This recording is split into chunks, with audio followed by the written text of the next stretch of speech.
రష్యాని దూరంగా పెట్టుకోవాలి అన్న టైంలో మనం రష్యాతోని అగ్రిమెంట్లు సైన్ చేయడం భారత్ ఇండిపెండెంట్గా ఎలా ఎదుగుతుంది అంటే రష్యా మనం యుఎస్ వసాలని చెప్పి ఈరోజు కొంతమంది అంటూ ఉంటారు మన దేశంలో కొన్ని రాజకీయ పార్టీలు. రాహుల్ గాంధీ గారు ఎప్పుడు అంటుంటారు ట్రంప్ ఏం చెప్తే మోదీ గారు అది చేస్తారని. ట్రంప్ ఏం చెప్తే దానికి ఆపోజిట్ మోదీ గారు చేస్తున్నారనడానికి ఇదొక ఎగ్జాంపుల్. ఇటీవల వాళ్ళ ట్రెజరీ సెక్రటరీ స్కాట్ బెసెంట్ మేము రష్యన్ ఆయిల్ ఎవరైతే తీసుకుంటారో వాళ్ళ మీద శాంక్షన్స్ పెట్టుకోమన్నారు. కరెక్ట్. మనం ఇండైరెక్ట్గా మనం ఆయిల్ తీసుకుంటూ అదే చేసాం. ఇప్పుడు దాన్ని ఇంకా నెక్స్ట్ లెవెల్కి తీసుకెళ్ళి ఒప్పందాలు చేసుకుంటున్నాం.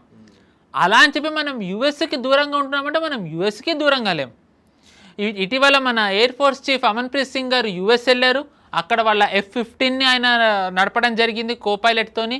అలాగే వాళ్ళతోని కూడా మనకి ఇక్కడ ఎలా అయితే రష్యాతోని రీలోసన్ ఉందో అలాగే మనకు అమెరికాతోని రకరకాలు ఉన్నాయి. ఒకటి కామ్స్ కానీ కమ్యూనికేషన్ బేస్ మీద, బెకా అని బేసిక్ ఎక్స్చేంజ్ అని చెప్పి రకరకాల ఇలాంటి అగ్రిమెంట్స్ మనకి యుఎస్తోని కూడా ఉన్నాయి.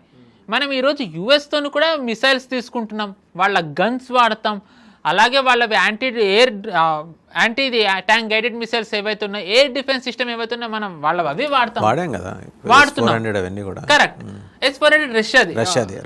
జావెలిన్ అనేది వాళ్ళది ఏదైతే ఉందో అమెరికాది ఎయిర్